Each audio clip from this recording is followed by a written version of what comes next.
Yo, what's up? This is Gary A. Swaby, and you're now watching or listening to the Co-op Podcast, episode 192. And I'm here with Tony Polanco. What's up, Tony? Hey, what's going on, Gary? How you doing, everybody? Doing good. And Max Muller. What's up, Max? Going pretty good. How's it going, guys? Going good. And Mr. Jake James Lugo. How are you, JJ? I'm doing good, man. I'm eager to get into some of these topics. Let's go.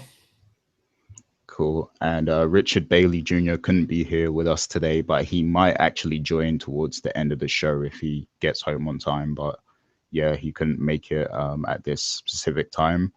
But we will carry on the show without him, of course, as always. So first, we'll get into what we've been playing, and then we have some, topics as usual to discuss. So I'll go first because I actually haven't played much at all besides Overwatch. I finally managed to get my golden gun from playing competitive, and that took me a long time to get that, but I finally managed to do it, and I got it for Mercy because that's the character I play the most, mainly because nobody ever wants to heal in that game, so I just end up playing Mercy. But also I actually like the character. I have fun playing her as well, so it's all good. But yeah, I'm glad to finally achieve that. I did play a little bit of Mass Effect as well, just because I wanted to revisit that world, but not too much, as I was very busy this week. So yeah, that's pretty much all I've been playing. How about you, JJ? What have you been playing this week? So I've been playing a lot of different stuff overall.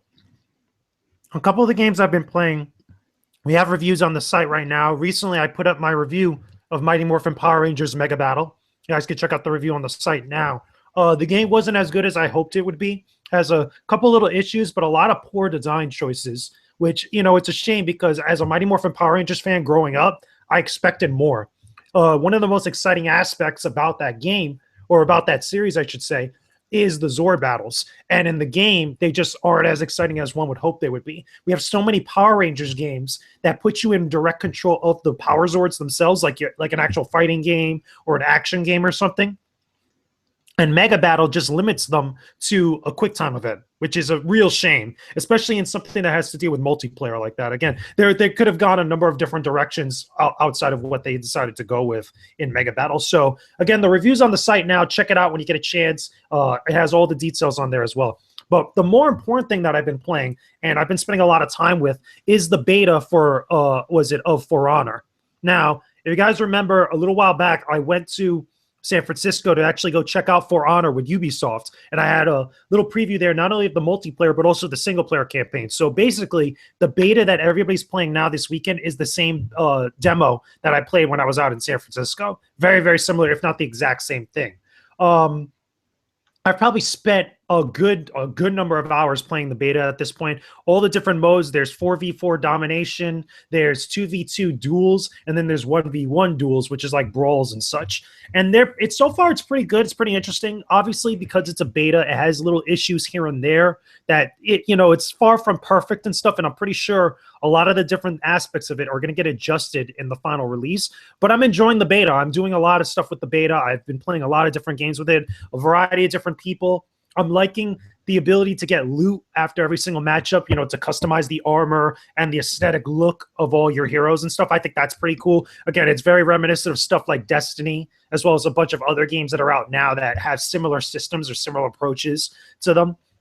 So overall, I think that the beta is pretty dope. Besides that, as a little side note, I also played a little bit of Street Fighter V. I've also been playing a little bit of Final Fantasy 15 because I checked out the Chocobo and Moogle Festival, which is pretty good. Again, I finally completed that not so long ago. Because I was wondering, what exactly that is. How was it?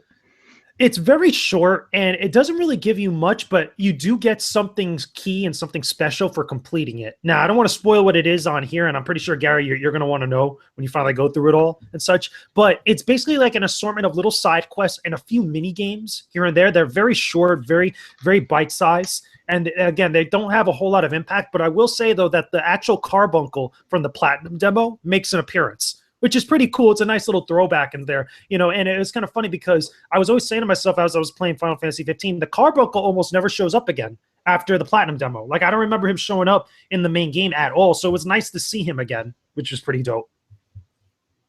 Okay, sounds cool. I might have to check it out. But it seems like something like that. It's not that amazing, but you know, it's cool that they put it in there. Definitely. But yeah, anything else besides that? No, not really. Again, like with that specifically, a lot of the more important stuff is going to come later on this year with the other DLC for Final Fantasy 15. But as far as like other games I've been playing little stuff here and there, but those are really the important ones right now. Okay, cool. How about you, Max? What have you been playing? I also checked out the Moogle Chocobo Carnival, and yeah, like JJ was saying, it's a bunch of just little side quests and everything, and it took, like, you have to run around and find like all these little baby chocobos. You're running through Altissia, and it took me a bit longer than I wanted to spend on the side quest, and you don't really get that many rewards for doing it. But like overall, exploring Altissia and seeing what they did with it was kind of cool, and the mini games were interesting. There's actually this one where you're chasing around a cactar through a little arena, and you have those three like things that look like skags from Borderlands like chasing you around, and you have to hit the cactar without like getting attacked by those. And that was actually pretty challenging and kind of fun. It was an interesting like take on the combat. I played some Halo 5 as usual, and then I actually, for another site I write for, I checked out this indie game called Raft, which is a new 3D survival game. And it's different than most survival games because instead of having you like exploring and going out and finding materials and everything, it traps you on a single raft in the middle of the ocean. And you have materials like coming by in the water and everything. And you have to go pick them up or like use a hook to bring them into you. And then you start building out your base from there and crafting different items like stoves and stuff to get food. And you could get like seeds and start a plantation on it and everything. And it's really, really early access right now, but it's a pretty cool little game. And it's like a nice take on the survival genre because there's a lot of those like Minecraft clones and everything out there that are really boring. So it's cool to see someone taking that formula and doing something a bit different with it. But that's about it for this week. Okay, sounds good. I like that you're playing some variety there. That sounds good. Trying out some new things. That's always good to see. How about you, Tony? All right. My main game this week was Resident Evil 7, right?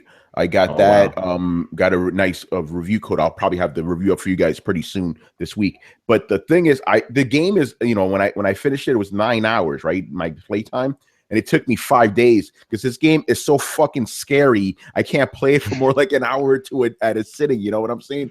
Holy shit. Like, but the thing is, besides that, the game is fantastic. Like, it really brought Resident Evil back to what it's supposed to be, a scary, like, horror game, you know? Like, it brought that back. But it's different. It's different in the sense that it's, you know, first person. You're not really dealing with, like, crazy zombies or anything like that. But at the same time, it has a lot of Resident Evil, like nods in there. Like, this is definitely a Resident Evil game, especially when you get to, like, the later half of the game. You're like, yep, this is Resident Evil. Like, you know, they got you know, save points and cases and, you know, limited ammo and all this other stuff. It's a really solid game. I'm glad, you know, Capcom was able to resurrect the series because, you know, 6, like, I actually wrote that review for SC if you don't play, and that was like one of the like, you know, the like, I'm trying to find a good word for it, but I blasted the shit out of that game. Like, it was just so bad, you know. I was like, I guess they're done with Resident Evil now. You can't really bring this back. And then they came out with Revelations. Revelations was good. Revelations 2 was not good.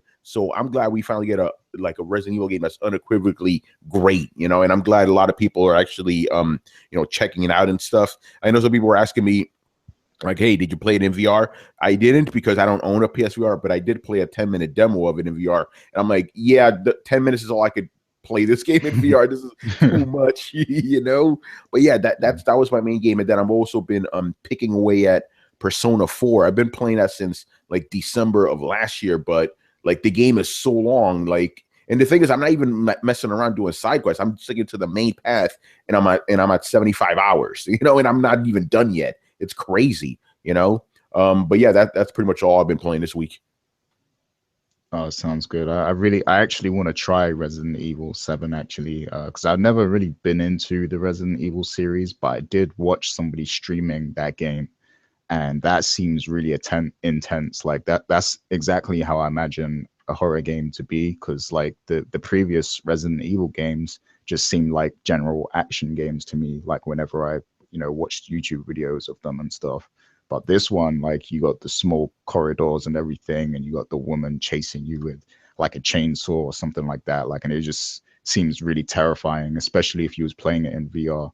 So I might have to check that game out at some point. Yeah, and the beautiful thing about this game is you don't need to have played any of the other Resident Evils to get it.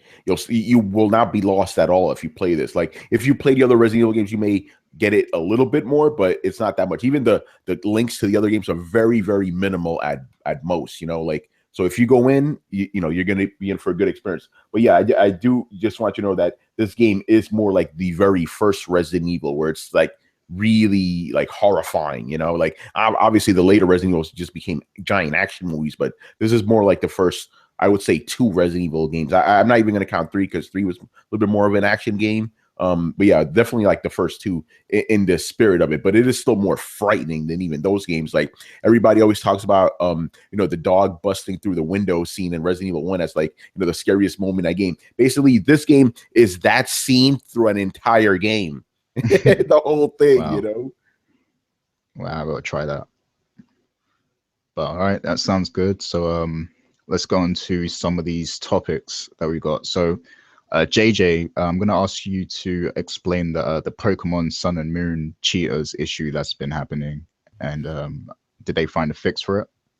So basically, long story short, is that a lot of people have been getting banned online in Pokemon Sun and Moon. This has to do with a lot of people somehow, again, not knowing the logistics of this all.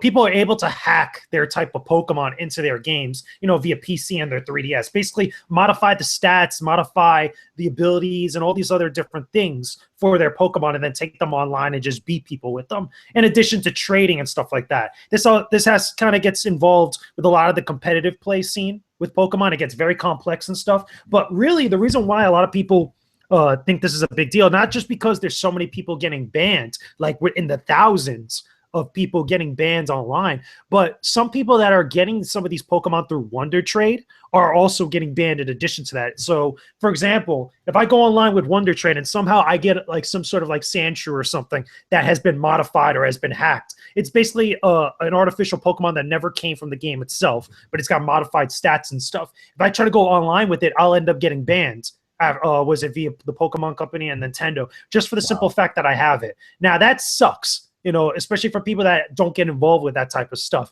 But I do understand why Nintendo and the Pokemon Company is taking a little bit of a bullish approach to this, even though it might not be the best approach, because it's so rampant. And I didn't understand how rampant it was till not too long ago when somebody explained it to me. Basically, people would just go to like different various online tournaments, or just go online, not only just to mess with people, but also because they want to get that little bit of a competitive edge in some of these different tournaments that happen with Pokemon.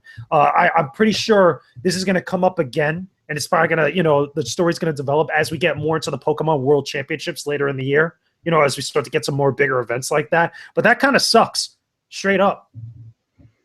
Yeah, that does seem like a tough situation. Like, and I can't think what the right call is, because, I mean, on one hand, obviously, you've got these people exploiting the game and, adding all these Pokemon with boosted stats into the game, and they're being traded to legit players, and then those players are using them in tournaments and stuff. So I can see the concern from the developer and them wanting to, ban accounts and stuff, but that's not fair on the people who are just playing the game, normally, and just happen to, get one of these Pokemon. Like, it's not fair on them.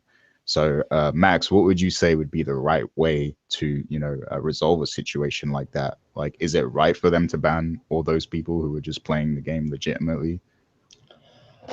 I think that, like JJ was saying, them going bullish and just kind of banning everyone, I can't think of a better way to go about it, like in a quick way. I could see them like slowly going through and having to like kind of check everything and check everyone, because they would have to, wouldn't the players kind of have to prove it? I don't know how they'd be able to like prove that they didn't voluntarily like trade for that or anything like that. You know what I mean? Yeah. I feel like them going about it this way kind of sucks. Maybe like the players who get banned, they can do like a repeal system for the players who get banned like wrongly, and the players can try to prove it. But I just feel like they don't really have much of a choice here, which kind of sucks. Like it sucks that this kind of shit happens, but see, I like to look at things from 2 point of views. I see it from the business side of things, but from the consumer standpoint, it's not fair for you to buy this game and play it legitimately and then, you know, be banned just for, you know, trading Pokemon and stuff like that. So I feel like the developer should take the hit and just go over time trying to work on a fix to, you know, to stop these boosted stats from appearing and stuff like that. Because surely there's a way that they can, you know, come up with a patch of some sorts that would just get rid of all of those, you know, all those manipulated Pokemon and stuff. So I think that they should focus on implementing something from their side first, you know, instead of banning all these accounts from people who might just be legitimate players. I mean, if they happen to know that, you know, they are the people that are exploiting the game, then fair enough, you can ban them. But I just don't think it's fair to go on a banning rampage in that situation when you have people who legit bought the game, you know, and stuff like that. But Tony, do you have any thoughts on this situation? Yeah, like I just said in the chat right now, you know, you learn something new every day, right? I had no idea Pokemon even had online. I'm just being honest, but I pretty much agree with the general consensus of the room here. It's like, okay, if there's cheaters, you obviously want to get them out of there because, you know, playing online, that's always one of the reasons why a lot of people don't like to play online because there's just rampant cheaters everywhere. But at the same time, you know, if you're getting people banned because, you know, for things they're doing legitimately, you can't have that either. So they need to find like a better way of like vetting all these people instead of just blocking everybody, you know? Yeah. And you could even argue that this is their fault for not, you know, securing the game fully, like in the first place before releasing it. Like there shouldn't have been any type of loophole for this to happen in the first place. Yeah, no, I completely agree. It's a very weird situation, but I mean, I understand they want to secure their game. They want to try to, you know, make it fun for everybody. But when you're banning people that aren't even cheating at all, that's not good, you know? Yeah. Has this kind of stuff happened in any previous game? Do you guys know?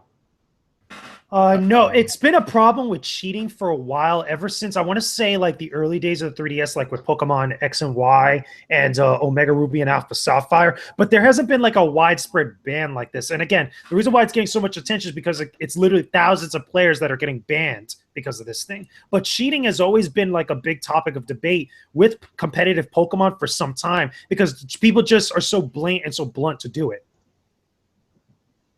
Yeah. So, JJ, you have any final thoughts or any resolutions that you would like to see for this? I'm with Max on this one, that like there's almost no other solution for them to do, or at least they're backed up into a corner where for them this seems like the best course of action. And it sucks for everybody involved because I'm pretty sure Nintendo doesn't want to ban a bunch of people from going online with their game. Like that doesn't make any sense, especially people that they know are going to go buy their games or play their games often and stuff. But like, how do you deal with a problem that's so rampant like that? I mean, it's very tough, if almost nigh impossible, to actually go in there individually and look at all these players and see which ones are the cheaters or not. There's almost no way to do that because there's so many people that play Pokemon Sun and Moon online. There's so many people that play on 3DS in general like that online. And that really sucks. You know, I wouldn't want to be the person in that position to make that call. Mm-hmm. Yeah, I really think that they should, because I'm sure they're working like overtime right now to try and fix it all. And I feel like they're banning like just to kind of handle it while they're trying to fix something. And I just feel like afterwards, as long as they offer a chance for people to like get unbanned, I think that that would be the best solution. Like, yeah, it sucks. This reminds me of like the PSN network going down. Like there was nothing they could do about it. But the best they did was offer like a month of PS Plus, right? When it went back up, like the situation couldn't be handled, but they were able to make it a little bit better for people. And I feel like I take the blame for it too, by the way. Yeah, and take the blame.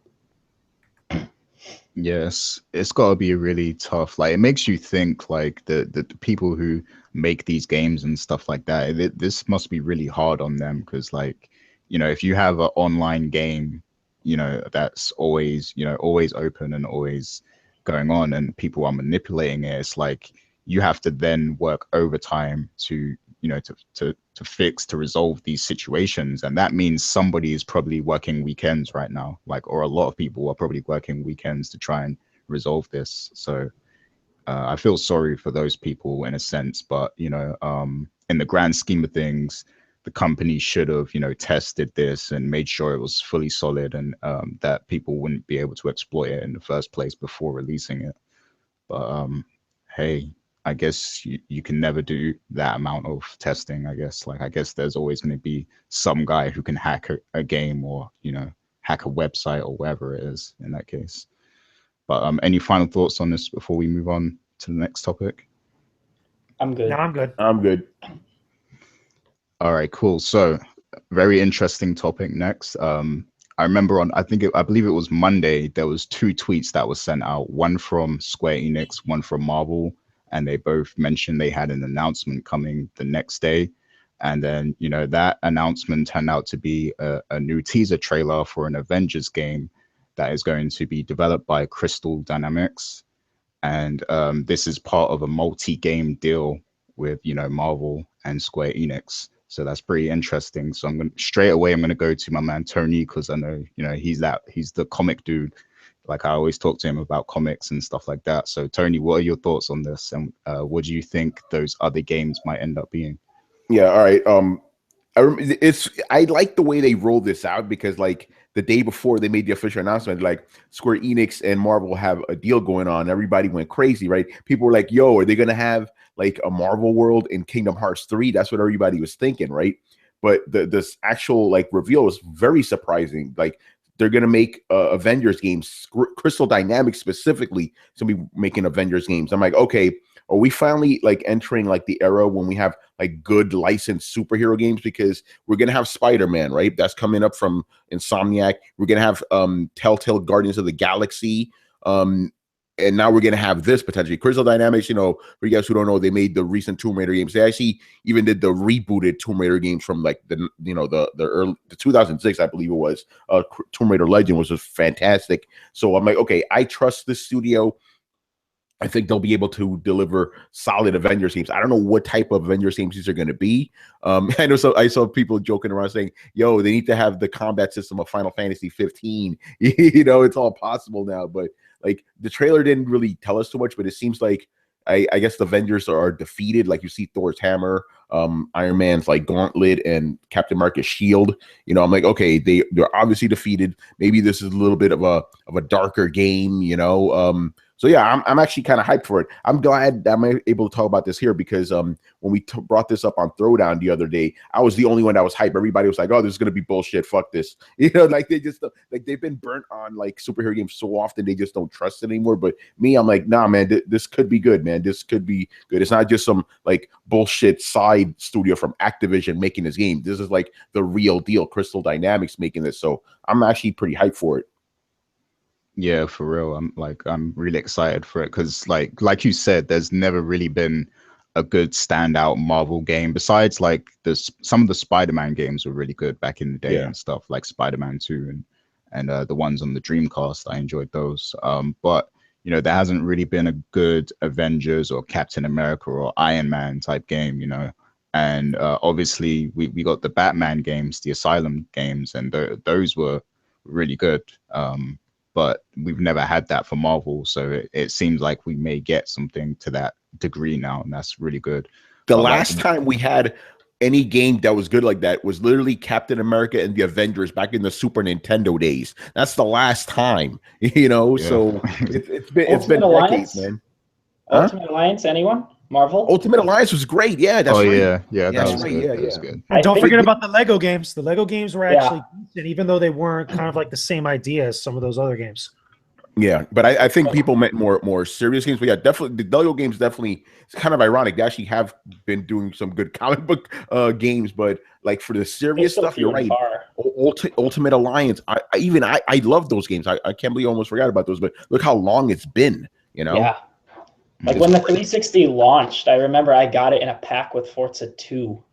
Wow. I'm on Forza 6 now. Yeah, because I played those on the PS2. You know, the X-Men Legends games too. All of that stuff. Yeah, You so know? I mean, like, what this is a question for all of you, but like, what should be the approach with this Avenger game? Like, should it be loosely based on, you know, one of the comic book story arcs, or should it be based on, you know, the movies, or should it just be a completely original story, you know, that they make up on their own? What do you It guys think? says it's completely original, Good. but Oh, okay. which Good. I'm That's what I okay want. with because I want them to go dark. Like Tony was saying, the trailer was probably hinting at dark. I actually haven't seen the trailer yet, but I think that'd be awesome if it was like just a really dark, kind of gritty, not like the movies. Because like the movies, even like they kind of ruined Ultron and everything, in my opinion, where it was supposed to be this really dark and like brooding character, and he's just this. He was literally what's the actor's name? I don't know. Robert Downey Jr. No, the guy who played Ultron. Okay, no, because Ultron always seemed like he was acting like Tony Stark. You know, Yeah. James Spader. You mean the actual guy, right? Yeah. Yeah, he just acted like James Spader. Like that was pretty much him.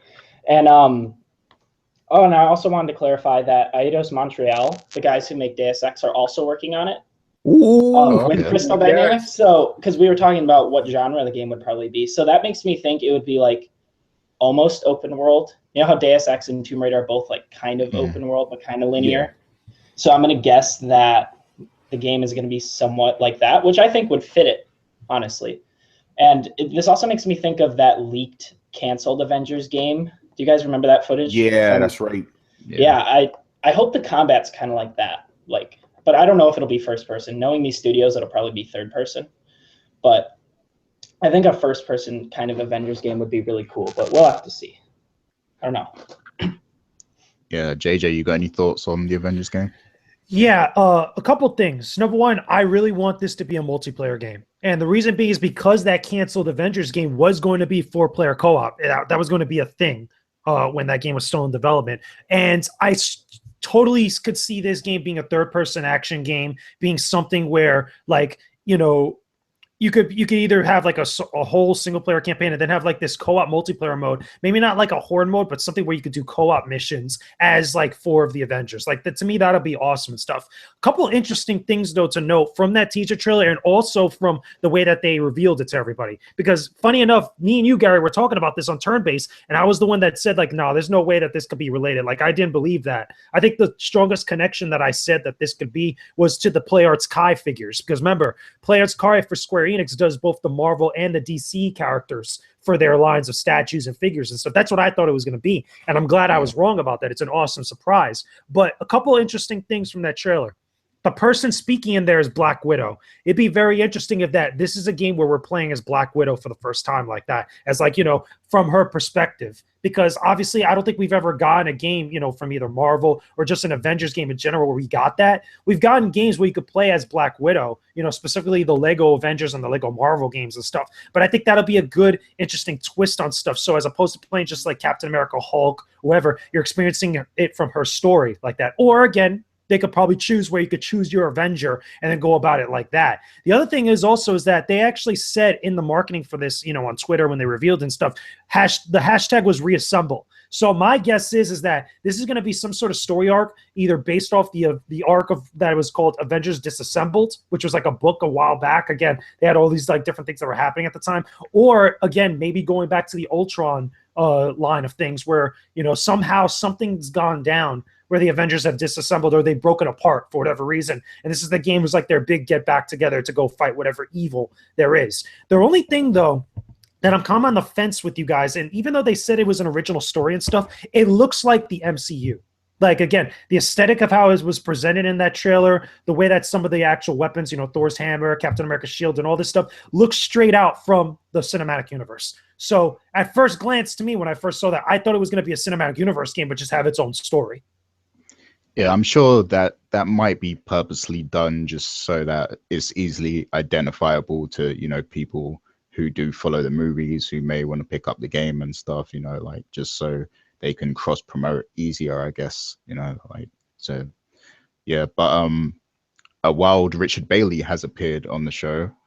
What's up, Richard? How are you doing? How's it going, guys? What's up, Gary? Doing pretty good. I got in here a little bit late, but yeah, glad to be back on the show. Yeah, good to have you, man. I'm glad you made it. So, we're actually talking about the Avengers game that got announced this week. What are your thoughts on that?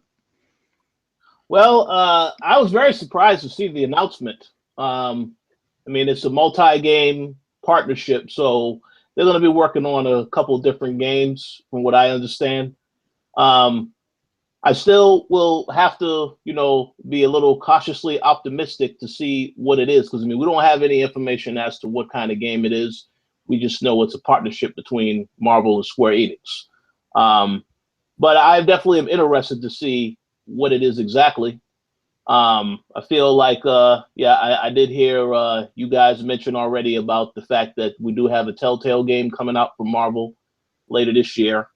So Marvel seems to be trying to put as much of their properties out there. I don't have a problem with that. It just we have to wait and see what it actually is. And I also did hear Tony mention earlier that on the Throwdown, everybody was a little it was a little negative with this news. Well, yeah, I understand why, but I would hope that that Square Enix is not gonna mess up anything that Marvel does. But I don't know yet. But I do have faith. I have a little bit more faith than some of the others. So we'll see what happens.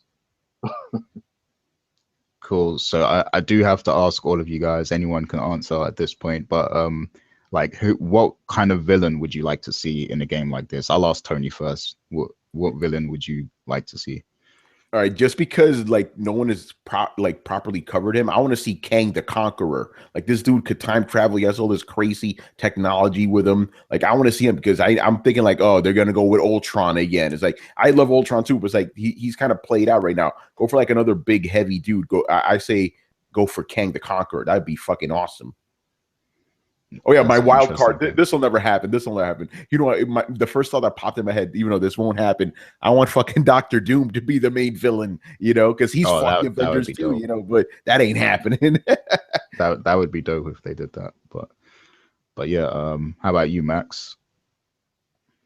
I don't know the comic series too well. Like I don't have much knowledge past like the cinematic universe. Right. So I can't really say too much, but I think I wouldn't be surprised if they did like an ensemble of villains, though, which I would imagine them doing that, like Thanos, and then having I think King the Conqueror, Tony was saying, and then like maybe, well, you think Spider-Man will be in it? Because I was gonna say Mysterio, but I don't know if Spider-Man will be in it. Actually. I was wondering maybe, but I don't know. Maybe it might not make sense because they're already doing a Spider-Man game elsewhere. So maybe they won't have him in there, but damn, that'd be cool. But yeah, I don't really have any knowledge past like the normal MCU villains, sadly. So I can't really say. Okay, any thoughts on that, JJ? Any villains? I like the Kang the Conqueror idea because there hasn't been an interpretation of him in the games as much, or if at all, like that. And he's one of the other bigger Avengers villains besides someone like Loki and such, which I think more than likely, if you don't get that, and if you don't get like an ensemble of villains, they're more than likely going to go back to Loki, because you got to think of a villain that's going to break up the Avengers like that. And if we're looking past all the logistics with the Marvel movie license and the way that Marvel's taking their approach to stuff. So, you kind of limit yourself between the Fantastic Four characters or any other X-Men characters, because that's what business is doing right now. There's very few that you could kind of go back to unless they're going to pull someone out of like a little bit of obscurity to make them into a thing moving forward. And for that, I'd say like either you go back to Loki or you go to, what's it called? I would say Galactus, but again, you can't use Fantastic Four. You go to Thanos, you go to the Kree. You could throw that in there. You could also say possibly the Skrulls, but again, the Skrulls is another Fantastic Four thing. But you got to think of like stuff like what's going to cause the Avengers to break up like that. What's a character besides like someone like Kang the Conqueror, besides someone like Thanos, which I don't think they would do Thanos like this because, again, since this is an Avengers game, granted, with a Thanos storyline, you're going to have like a bunch of different Marvel heroes and stuff. And I'm pretty sure Crystal Dynamics can only use so many heroes in their game here and there, even as much as we might want them to like open up the floodgates like that. But if you're going to have this type of thing where it ties into like the greater Marvel Cinematic Universe, or it has like those fun allusions to or like nods to like the cinematic universe, then it's probably going to be still a little bit more smaller scale than what we could possibly imagine like that. So I would say either King the Conqueror, I would say the Kree, I would say Loki, more than likely. Those would be my picks, at least. Cool. Yeah. I mean, I could imagine that the Kree or the Skrulls would be in it, because you need some kind of buffer enemy that you're going to be beating up level to level kind of thing as you explore the game. But as for who the big supervillain will be, like my knowledge in particular isn't that vast of the comics. You know, I've read certain stories, but you know, I don't have that depth of knowledge when it comes to the Marvel universe. But I would like to see, you know, something with Loki would be pretty cool. So hopefully they go with something like that. But Richard, any thoughts on that? Yeah, well, let me just say first, I think a lot of you guys had some excellent suggestions. I do like the idea of an ensemble of villains, but my answer will probably be very predictable and cliche, if you will. I do, you know, when I did see the hashtag reassemble, you need to think of a villain that is going to warrant that the team has to come together to take him down. I don't see anyone outside of Thanos, because they also mentioned that there will be more information coming on this game in 2018. That's the same year we're going to get the Avengers movie. So I don't really understand how it could be anybody outside of Thanos, unless, of course, they go in a different direction. But my guess is Marvel may want to double down on the fact to let you know Thanos is going to be in the Avengers movie. He is going to be a big deal next year, because we haven't seen him in any of the other movies for quite a while. So that will be my guess. Cool. Sounds good. So the last question that I wanted to bring up on this topic. So does this still make it more likely that we're going to get a Marvel area in the Kingdom Hearts game? What do you think about that, JJ? No. And like what we discussed when we did our turn-based about it, I said, like, you don't do that now. Granted, down the line, maybe, you know, there's always that possibility. And especially Disney, they're not going to pay so much money for like an intellectual property like that and not use it. But I don't think it's the right time for something like that. And it just wouldn't fit within the confines of the Kingdom Hearts, like lore, the Kingdom Hearts universe per se, right about now. It's the same way that I feel about Star Wars. And even then, you know, as much as I might want Star Wars in there, and as much as we talked about it, how it could possibly work like that, I don't think you get that in Kingdom Hearts 3. I don't think you get that anytime soon. I do think, though, in other properties, other game properties and other studios, you do get more games here or there. This could be like the spark, you know, besides the Spider-Man game that's coming on PlayStation later on, that really kind of, you know, we start to see this resurgence of good Marvel games or Marvel property games, you know, with a variety of different heroes and characters and stuff. But as far as Kingdom Hearts, no, I don't think so. How do you feel about that, Max? Yeah, I'd pretty much agree with that. I think Star Wars would be more likely, but I don't even think Star Wars is going to be in one of the games. And like, it's been brought up before to them, and they always said like they're going to keep the option open, but I still doubt they're going to do anything with it. I think the furthest Marvel they're going to go is Big Hero 6, because I think that's Marvel, right? But I think that because that's cartoony enough, you know, to work. Like, I think other than that, it's mostly just going to stay within the Disney original characters. I don't think that it's going to stretch out either, as much as I would like that. Even like if they don't do... Oh, go ahead. Sorry, keep going. Sora with like a lightsaber, I think it'd just be like kind of weird, like a lightsaber keyblade or something. That's what I was going to say. Like, even if they don't do a full-on world or introduce the characters, they could probably have a lot of references like lightsabers and, you know, Thor hammer or something like that. Yeah, which I could totally see them doing. Yeah. Any final thoughts on that, Tony or Rich? Yeah, I mean, you know, as far as the Kingdom Hearts thing, so I'm not a fan of Kingdom Hearts, so I'm like, fuck it, do it. Just go crazy. Go throw Star Wars, throw Marvel, go nuts. But I agree with Max and Jay that they're probably not going to do it. Like, I even doubt they're going to do even little things like lightsabers or anything like that. I think Kingdom Hearts is already like established as like, I guess, the original Disney stuff, you know, the core Disney stuff. So I don't think you're going to bring any of that stuff. I would like it, though. Like, I would actually be interested in checking out Kingdom Hearts 3 if they had that stuff, but I doubt it's going to be in there. Yeah. Yeah, let me make a quick comment. And some may think this is rather controversial, but I'm going to say it anyway.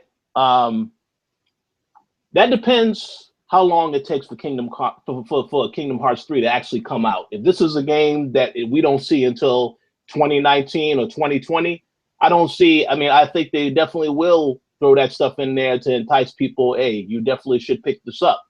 I mean, it all depends. You know, I know when they're coming out this year. We already know that because they made a couple of those statements already earlier this year. So I would say I wouldn't rule it out, but it all depends how far along the game actually is. If it's not coming out next year and it's going to get pushed out even further, definitely possible. Okay. So before we move on, so as for, because this is part of a multi-game deal, so is there actually like any other Marvel character you would like to see get his own game? So let's go down. Tony, how about you? From Crystal Dynamics and all that, right? Yeah. Man, give me. I've been saying this for a while, and I said, this should have been a Rocksteady game, but they're not going to be doing it. Can I get Daredevil, please? Like, I've been asking for a Daredevil game for like who knows how long. Please give me a solid Daredevil game. I would love that, like a really dark, gritty, Daredevil game. I would be fucking amazing. Yeah, that would be pretty dope. My pick is actually going to be the Punisher, because that's like one of my favorite characters, and that would just be like a dope shoot 'em up kind of game. You didn't like the last Punisher game that came out, Jerry? I don't even remember it. When did that come out? It came out like maybe 10 years ago or something. Some people liked it. I know that, like they said it was really gritty, but I don't think it made many waves or anything. What system was it on? Was it PS2?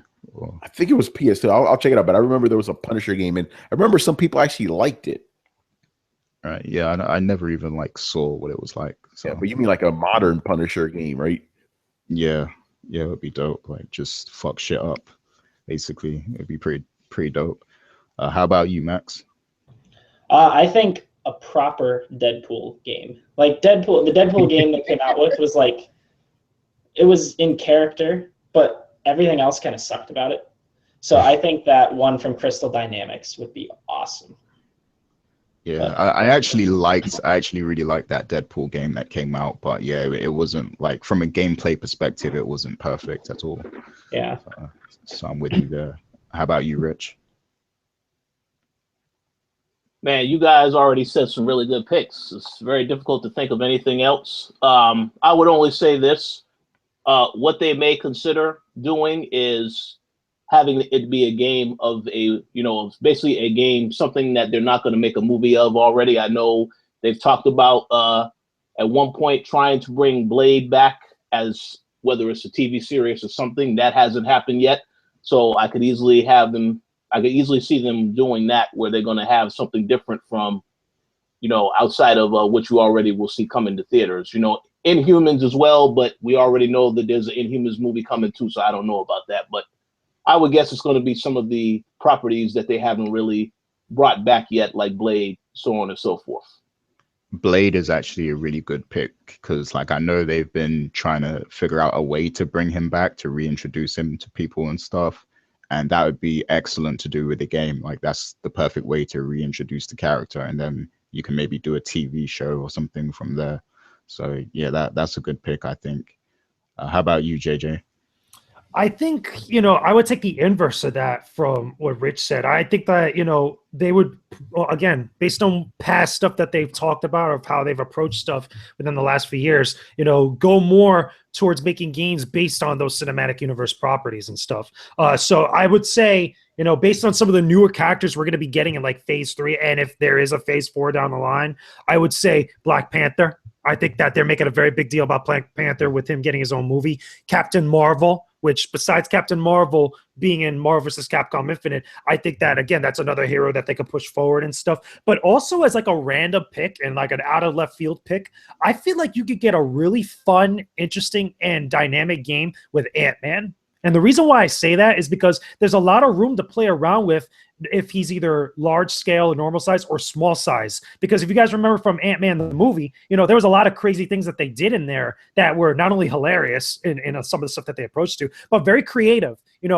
Being small scaled and fighting on a train set that all of a sudden turns into this giant action sequence involving a train and stuff, and it gets crazy like that. I think you have a lot of good, rich resources there to actually get a cool game out of there. Yeah, I can really visualize that from a gameplay perspective. Like you could have like different puzzles that, you know, you can have situations where he can't approach it in his normal size, so he would have to shrink down to, you know, proceed further. So yeah, that's actually a good pick right there as well. But you guys let us know what you think in the chat and in the comments as well. Any final thoughts on this whole Avengers thing before we move on? No. Nah, I'm good. Okay. I'm hyped. I'm hyped. Let's go. Reassemble. Yeah. Reassemble. Yes. Definitely. So something that won't be reassembling is the Xbox One Snap mode, because that's apparently going to be gone from the system sometime soon. So I definitely wanted to hear from you guys and hear like what you thought of it. Because I mean, is this actually a useful feature? Was it actually used a lot? Like, Max, I know you play on predominantly the Xbox One. Is this a feature that you used to rely on quite a lot, or can you actually understand why they're removing it? I think I used that feature like 5 times total. I know like 6 or 7 people with Xboxes that play regularly, and I don't think half of them even know it exists on there. And then I have one kid that used it all the time. Like he would just Netflix in between like games of Halo or something, but like he could also just go home and switch to Netflix. And also like it's 40 seconds. Like you can wait in the lobby, you know what I mean? It's not that big of a deal. I know that that's how people live stream with Twitch, like Twitch integration goes right there. So I don't know if they're gonna just put it on the other side where like that home bar is. But other than that, I'm totally okay with them getting rid of it because, yeah, if it'll speed the system up, that's fine. I don't really notice too many slowdown issues, but it's just a feature that I think people forgot about because you can't customize the size of it at all. There's just like that little thing. And like trying to watch like a show on that or YouTube or something is pretty annoying. It's like, I'd rather just pull it up on my phone and have it next to me or on something else. I just think that it's a feature. It's like the idea is cool, but it just didn't work out very well with the way you're using the Xbox. You know, like generally you're playing a game. You know, I'm not going to watch something while playing a game generally. You're not going to watch something while watching something. So, Yeah. I don't know. JJ, I know you have an Xbox One. Was this a feature that you used before? Not really like that. If anything, I found it a little bit more annoying, like especially navigating through my Xbox One dashboard and stuff. So I mean, good riddance. I mean, if they could do anything to make that dashboard or just like the home menus and stuff on the Xbox One a lot more streamlined, a lot more easier on the eyes and easier to navigate, I'm all for that. Because again, there's so much information that you're bombarded with when you first boot up your Xbox One. It's ridiculous. It's one of those things that it doesn't look like a clean layout, if you understand what that means, like by me saying that. It just was whatever. So good riddance to it. I don't care about it. How about you, Tony? No, I'm gonna miss it a lot, bro. Yo, I never use that shit. And it's funny you bring this up because I was talking to a friend about it. It's like, yo, how come these Xbox guys are never touting, you know, the snap feature? It's like, hey man, I can play a game or watching football, man. Like no one ever even talked about that shit, you know? So yeah, getting rid of it makes sense. And I'm actually glad they're doing it, you know, to speed up the UI because the Xbox UI has like I'm gonna be real, it's the worst UI I've ever like had to experience. Like even worse than the PS3 one, if you could believe that, you know, it's just really slow, really clunky, unintuitive, and that whole snap thing didn't, you know, it didn't do anything because think about it, they're getting rid of it. Did you hear any uproar like online? No one even the hardcore Xbox guys don't give a shit, you know. So yeah, like Jay said, good riddance. No one needs that shit. Also, so Crap Gamer didn't say anything? No, he didn't say nothing, man. You know, he was too busy, you know, shitting on PlayStation to worry about what's going on Xbox cam. Okay. How about you, Rich? What do you feel about the snap feature? The snap what? Yeah, that's exactly how. Yeah, I haven't really used any of those features. I'm glad, like Tony just said, I'm glad that they are getting rid of this so they can focus on making the UI faster. But if I was Microsoft, they have a lot bigger things to be concerned about, namely software. So great if it runs quicker, but what good will the Xbox be if I can't play any games on it that, you know, they got to make games for it. So they need to worry about that, I think, more than anything right now. Yeah. So remind me, how exactly did they pitch this snap feature initially? Like, was it basically, oh, you can watch a football game while you play or something like that? Like, what was the pitch for it? Because I can't actually remember why they even introduced it in the first place. Max, what was the initial reason for it? I think that was pretty much it. Was like, because remember the reveal conference was all sports and TV and shit like that. So they were like, yeah, your Xbox One, your all-in-one entertainment system, you can even watch your sports game while playing a sports game or something like that. If I remember correctly, that was pretty much it. And like Netflix support and everything. The only use I think people get out of it were Twitch and like achievements too. Like aside from that they threw in over there on the other sidebar too that actually works and doesn't slow anything down. Well, I guess it kind of slows it down, but yeah, I don't know. They just tried the Xbox One. I think they got to their heads a little bit because they tried doing everything in one, and like they overstuffed it with things. So it's nice to see that they realize some of these features aren't that great. Yeah, in that case, it seems like a useless feature. So I definitely agree that they should, chop that feature, and especially if it's going to speed up the system, much more. So yeah, I agree with that. Ultimately, I never actually saw the feature being used before or anything like that. So, in that sense, I guess it wasn't that useful. So people can do without it. But let us know what you guys think in the comments and in the chat. But moving on to more Microsoft news, there was a leak earlier this week from Digital Foundry, and it revealed some details about the actual presentation of 4K on the Scorpio. Now this leak might be a little dated because I believe it came after E3 2016. That's when the actual document was created or whatever. So maybe some of this information has changed since then, and it might not reflect fully what we're going to see in the full Scorpio. But apparently, it's looking like the Xbox Scorpio is pretty much going to be similar to a PS4 Pro in the sense that, it's not going to be rendering native 4K. It's going to be using something that's called sparse rendering, and it's going to, display something that resembles, 4K. It's going to upscale basically games to 4K and stuff, and it's going to be using a different RAM system than what's in the Xbox One, because the Xbox One actually has some extra cache there, so that helps to boost the performance of the system and the games and everything.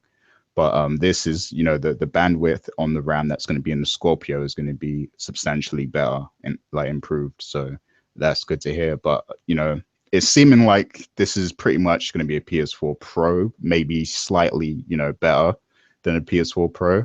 But I want to get the thoughts of all you guys on this leak and these new details that have emerged this week on the Xbox Scorpio. So, Rich, what do you make of this? Well. At the beginning of this year, when we recorded the first co-op of the year, we said that Microsoft and Nintendo were going to dominate the headlines. And so far, Microsoft has been on a roll. We got the Scalebound that canceled earlier this month. Yeah. And now we received this news about this leak. So regarding the leak itself, well, I know that the leak came out, they said July 2016. I'm not a Digital Foundry representative, and I don't know all the technical aspects of what these systems are. All I know is when they mentioned the PS4 Pro, I knew exactly what that meant. So I really don't know what to think about the leaked document. I mean, I feel like in the very beginning, if you notice that when before PS Pro came out, after they had the reveal, a lot of Microsoft execs were very, very confident that, oh, well, that's what the PS4 Pro, we got something better than that. They kept saying that. They kept saying that over and over again. And at that point, when we had recorded the show, I said, well, it's going to be very interesting to see what happens, because they were setting themselves up for failure if they do not deliver 4K native with the games. After hearing this report, I feel like, hey, well, this is the same. I feel the exact same way. They're still setting themselves up for failure if they do not deliver on what they promised that they will deliver. So I feel like, I mean, ultimately, the system isn't out yet. Microsoft haven't officially talked about anything yet. So we have to still wait and see. But I just feel like, you know, as a Microsoft fan, I guess you need to have your expectations in check. Don't think that this is going to be, I mean, it's not really, I really can't tell anybody what to think. Some are going to think the system is going to be amazing. It's going to blow everything out the water. It's going to be as powerful as they said it's going to be. And then there are others that will think, well, no, this is just going to be like PlayStation 4 Pro on the same level. It's not going to be an actual full generational leap. I don't really know what to tell anybody to think, because I would say you're both right in that case. It's going to be this or that. But one thing that is for certain is that if Microsoft backtracks on what they said, 4K native, oh, well, they deserve all of the backlash they get as a result of that. Because again, you can't be making promises if you can't deliver. And we already know that some of the games that have come out, how they mention how every game is basically 900p, and how they do certain techniques to get it to a certain resolution or to get the certain frame rates. We already know that, yeah, they can do the exact same thing to get 4K, hence the sparse rendering comment. So it's not going to be true 4K, but I don't know. We have to wait and see. Obviously, you know, I think they did mention the VR games are going to be 4K. Well, obviously, but I don't know. I don't know what to think about that. I just feel like Microsoft is definitely setting themselves up for failure if this does not deliver what it's supposed to deliver. Yeah, like it seems really confused, you know, particularly the people reporting on Scorpio. Like the narrative seems really confused at this point, because, you know, when we get information like this, it makes it seem like, you know, it's pretty much a PS4 Pro, like, you know, it's that same kind of thing. But then you've also got other reports that suggest this is going to be, you know, a beast machine. It's going to be like an in-between PC console kind of experience that will really enhance the games and everything. And I've seen, I read some other articles this week, and I've seen people say it's going to be, you know, it's not just going to be backwards compatible, it's going to be forwards compatible. And that means that, you know, the games that you get, you know, when you play them on Xbox One, they won't be at their full potential. But then when you play them on, you know, the Xbox Scorpio, they'll be light years ahead kind of, you know, what the normal Xbox One version is. So, Right. Yeah, go ahead. Well, I don't want to cut you off. I just want to make one comment about what you just said. I do believe that is going to happen 100%. You know how they kept saying that every game that runs on Xbox One will run on Xbox One S?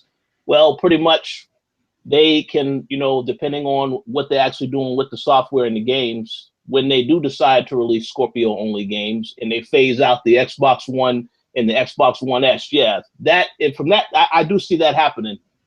Because then they'll just tell someone, if you get a Scorpio, then whenever PlayStation 5 comes out, whatever, if Scorpio was still out at that point and that's the only thing they got, well, then, yeah, they can go that route as well. But we'll have to wait and see about that.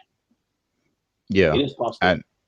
And yeah, going back to, you know, what I was saying, like, because the article I was reading, you know, it described it in a way that this is basically like PC gaming kind of thing. Like, you know, how you can play, you know, Overwatch on, you know, like a 300 series GPU, and it's going to look very different from playing it on the 1080, you know, GTX NVIDIA card.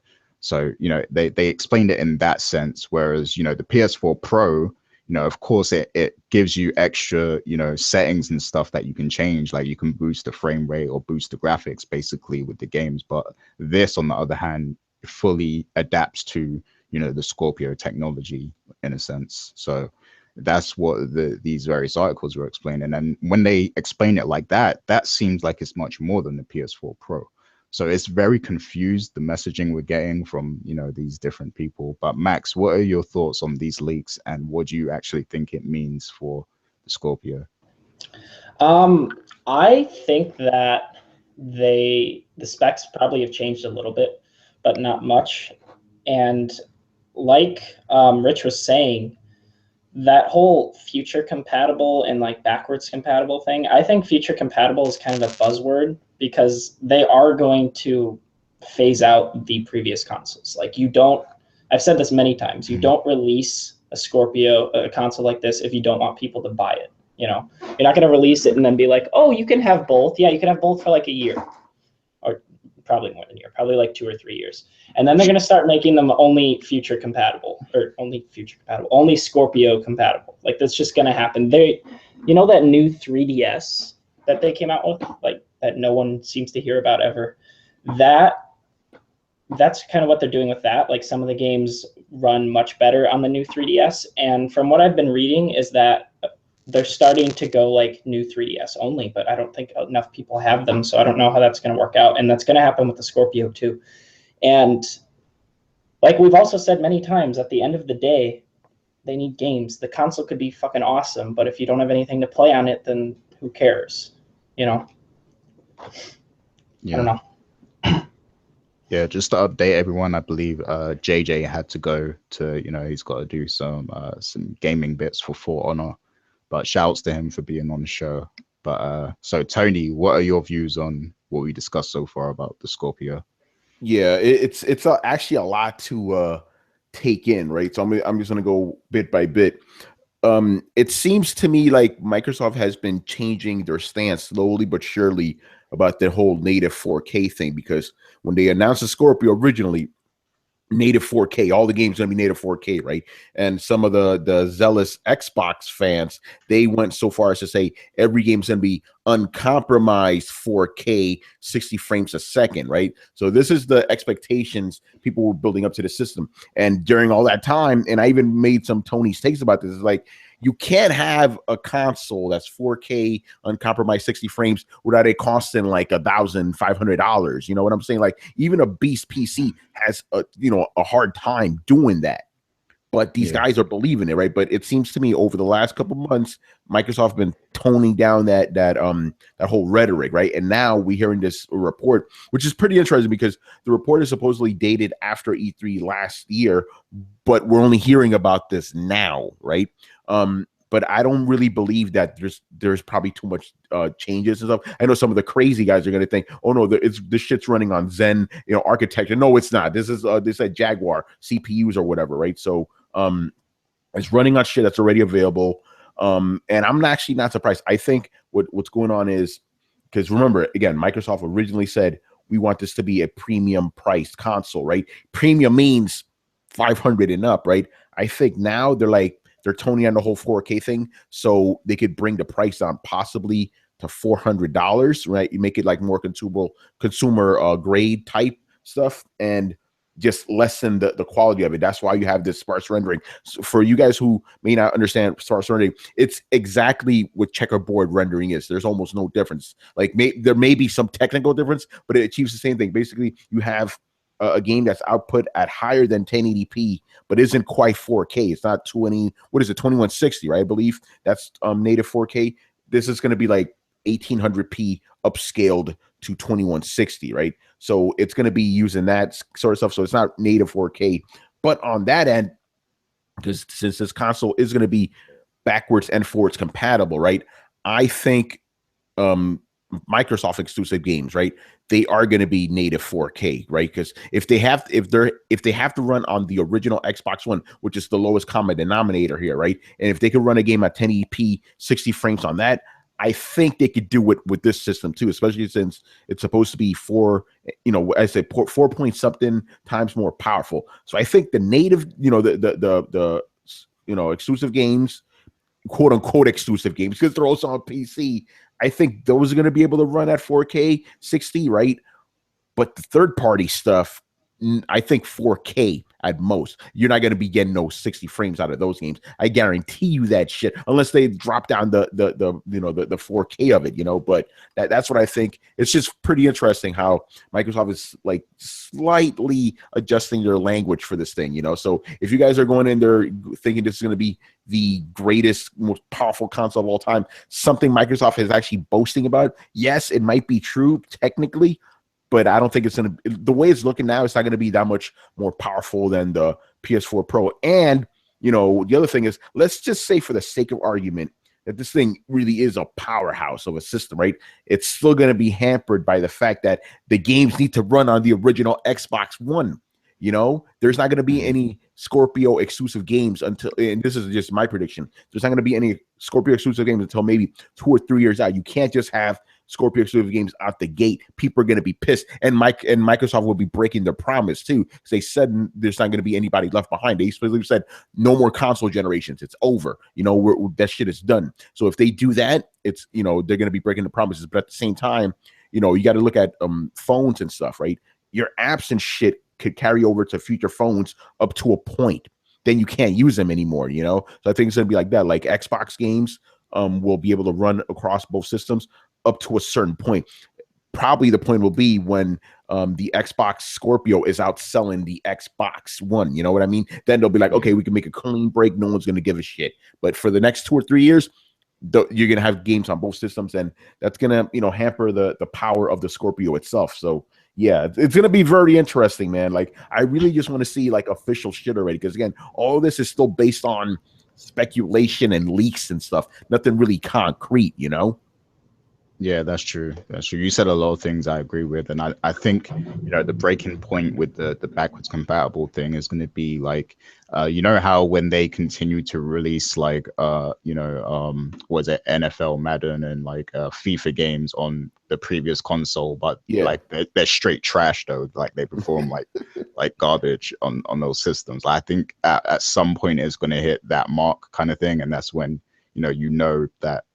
You know, that cap has been reached where all the games are just being fully optimized for the new systems kind of thing.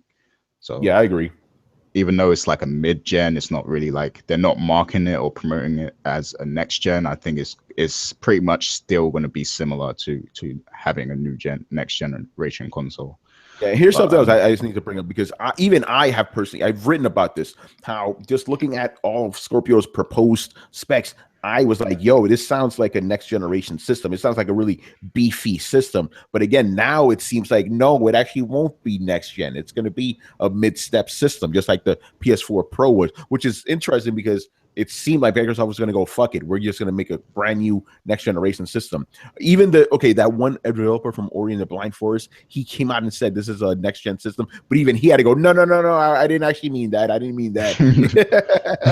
You know, it's interesting, man. We're going to see. I really want to see what this thing's going to be able to deliver, because some guys are obviously thinking it's going to deliver the moon. You know, I don't know about that. Yeah. Max, you had something to say? Yeah, do you guys think this is gonna like screw with future just console releases in general? Because the Scorpio's coming out, the PS4 Pro came out last year, the Switch is coming out this year. Do you think Sony is gonna base their next console off of how the Scorpio does, like when they'll end up releasing it? Because it's gonna be 4 years after the Xbox One when the Scorpio comes out, like just 4 years. And do you think that'll mean we'll just get another console like 3 years after that, or 4 years after? Because I want to answer this actually, because I've done it. I've talked about this, and I think I even did a video on this. Right, this is what I think Sony's going to be doing. Right, because you had the PS4 at 2013. Right, that's when it came out. 2016, that's when the PS4 Pro came out. I believe the PS5 will be 2019, hitting on the 25th anniversary, by the way, of PlayStation in general. I think Xbox is going to be possibly going down the 4-year route, which is interesting because think about it. The original Xbox, the original, you know, Xbox One, as we called it back then, right? 4 years and only lasted until the 360 came out. This is following a similar route, leading me to think it was the next generation system. But now, you know, I don't know. It's weird because we're so used to getting 2 new systems at the same time. Now it's going to be like Sony's going to come out with theirs 1 year, then Microsoft's going to come out with another 2 years from now. It's really weird, you know? Yeah. And it's like, I don't know if that's a bad thing necessarily. Like, I guess they don't have to release around the same time. Like, that just kind of happened beforehand. Yeah. Like, that doesn't have to be the way things go. I'd argue that's almost better, because people wouldn't have to be spending a fucking $1,000, you know, every year when both consoles come out, when it comes to games and everything. So it'd be better for consumers, I would argue. Maybe not for them. Definitely.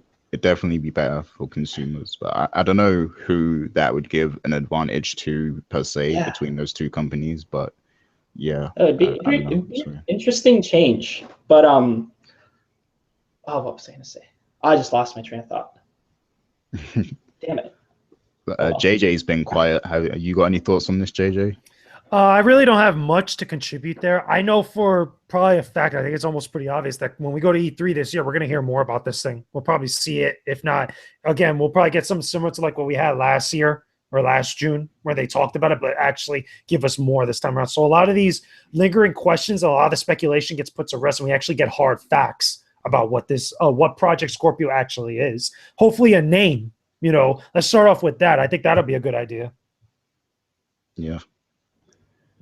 Max, did you get it back, what you was going to say? Yeah. What I was going to say is I wonder if, this is kind of a stretch, but I wonder if Microsoft like has any insight on like the future, like what Sony's going to be doing in the future, and like just any idea. And that's the reason the Scorpio is being released, because they're kind of future-proofing themselves. I wonder if that's like their intention there. Obviously, we won't know until we see the specs, but because they're still touting it as just this like the best console ever. But like every new console that comes out is the best console ever. Like no shit, it's going to be more powerful. Why else would you release it? So I have to imagine if they're just showcasing all this power, like that they want it around for a while. But I don't know. Well, I would argue something you said. So you said every console that comes out is the best console, at that point. But I got to disagree with you there, because the Nintendo Switch is coming out next month. So I'm not sure that's the case, for that particular system. Okay, that's fair. But yeah, go ahead, Rich. The Nintendo fans are going to come after you for that comment. I just want to put that out there. One thing I did want to say real quick. So once the PlayStation 5 does come out, I listen. Let's keep it real. I don't think we need to worry about software quite as much with Sony at all now, because there is a lot of stuff that's out. That is coming out this year. Has already come out. And we know that Death Stranding, that'll probably be a launch game for PlayStation 5, so we don't need to worry about what happens with PlayStation 5. But yeah, I mean, at this point, yes, Sony is at the top. They have a lot of great things going for themselves, so you have to be, I could see Microsoft looking at that and they'll be like, oh well, we still need to focus on Scorpio. They can say all they want. We don't want the system to be like a PlayStation 4 Pro, but as I've already said, if them specs fall short of what they already promised, there will be even more backlash. And, that'll be unfortunate, because I personally think that Phil Spencer has been doing a great job ever since he took over. So for him to be among these people making these promises, it's going to make him look bad also. So we'll have to see what they have planned, but no doubt about it, I don't think they were happy that this information got out about these white pages or white paper. I don't know, whatever they call it, but obviously we'll see what they show at E3. Yeah, I guess we'll see. I mean, who knows what's going to happen? But I do have one, concern though, because like, there's so much focus on the actual Xbox Scorpio at the moment, but software is a big concern now for Microsoft. So I hope they don't make the mistake of, focusing too heavy on, the hardware, the Xbox Scorpio and stuff, and forget that they need to deliver with some, with a strong lineup. Like they don't want to do what Nintendo is doing, like just, because the Nintendo Switch is a cool system. Like I like the concept and everything. It's just the games. Like we need the games. We need to know that there's good games coming out that fully utilizes the benefits of that system. So we need to know that Microsoft has a strong lineup, and we know that one game in particular has been axed already. So we need to know what they're coming with, and we can't just see Halo and Gears again and again. They need to come up with some new unique IPs that are exclusive to them. So that's definitely one of my concerns. So I hope that they address that, whenever they do reveal the Scorpio. I got a new IP for you, Gary. What's that? Forza 1. That'll be the new spinoff. Yeah, that'll be a new spinoff. Where it's a driving game that does everything. Yeah.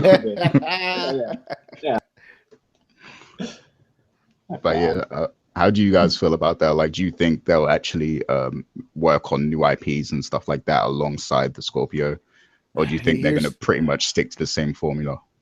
here's the problem, right? Because everybody's always saying, "Oh, Microsoft needs to come out with new IPs. They need to come out with new IPs." Microsoft comes out with new IPs all the time. The problem is fans don't buy them, right? Think about go back to Xbox 360, right? They came out the gate with a ton of new IPs, right? JRPGs, all this stuff. Dudes didn't buy them. This generation, right? You had Sunset Overdrive, you had Ori and the Blind Forest, you had all this other shit. Motherfuckers didn't buy them. The only things they keep buying are Gears and Forza and Halo. And even those games aren't selling as well as they normally would. You know what I'm saying? So I don't know. Like Microsoft, it seems to me like they're in like in a hard place right now, like between a rock and a hard place. Like, okay, they want to make new IPs, and I do give them credit for at least trying to, but the fans don't seem to buy them as much as like, it's just funny to me. These same guys that go on Twitter saying, oh, Xbox has games. When those games come out, they don't buy them, So I don't know what Microsoft can actually possibly do to entice these guys to buy these games, because it just seems like if it isn't like a bro macho, alpha male type of game, they just don't give a shit about it, I don't know, man. It's a tough situation to be in. Yeah, it really is tough. And like, I think with the Xbox 360, the strong point with that was that it had a strong base of gamers that would play, multiplayer shooters and stuff like that, like Call of Duty and, all those big blockbuster games. Like that was the place to play it at, the Xbox 360, pretty much. Like if you wanted to be in party chat and communicate and, have that full on experience, like that really was the place to play it. But now, like that audience has kind of spread to, they've gone to PC or PlayStation, it's kind of spread out now. So they don't have that core audience of people that just want to, have that experience kind of thing. So now they're struggling to find what their identity truly is, I think, right now. So the thing is, I think Microsoft knows exactly what its identity is, but that identity is very limited. It's, like I said, the hyper aggressive, like macho, meathead type of games, like that's the stuff that, its fan base wants to go to, it's like, that's what I'm saying. It's like, Microsoft would come out, with like, let's say this is catering, right? You come out with like a whole buffet full of food, right? But then you got, the only people that are at the buffet table are like guys who just want to eat the hamburgers. Like they don't want to eat any of the other stuff, So it's tough, man. So it's like you're gonna spend all this money, and people aren't gonna like partake in what you're selling. I don't know, man.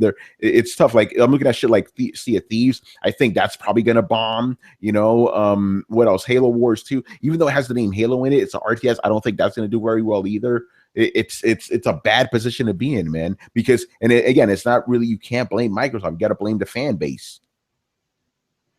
Yeah, I guess so, to some degree. What was you going to say, Max? I think part of that is also the games, the new IPs they release, they're kind of short single player games for $60, like Quantum Break, for example, which looked awesome and people said was great, but it was also $60 for what, a 10, 12-hour experience, which is like fine when you have all these other games to play on your console. I feel like when it comes to Xbox, it's like we have Halo, we have Gears, but people are getting sick of them. Not as many people have Xboxes anymore, so they aren't buying Xbox to play like Quantum Break and Ori. As cool as those games are, the only people buying them are people who already have one for Halo and Gears, and then who are also interested in those types of games. Like, I think Recore was supposed to be one of those types of games that was going to be like up there with Halo and Gears, but it just flopped completely. And they need to create games like that have lasting experiences. Like Quantum Break, people kind of forgot about it. Ori is great. Ori was brilliant. It was also like $20, but again, no one's buying a console for that, Yeah. Let me make a quick comment. I'm rather shocked that I heard Max just say that, because he told me that Recore was one of the best games that he played last year. This is very shocking revelation. Yeah. but I'll just go ahead and add in. Yeah, it's like you guys just said. They need to focus on games. It is a problem trying to create new IPs, and then people do not support the IPs. I guess that's why they figured it was a good idea to go with the PC. You know, give people an option. You can play on PC or Xbox One. That was possibly why they did that.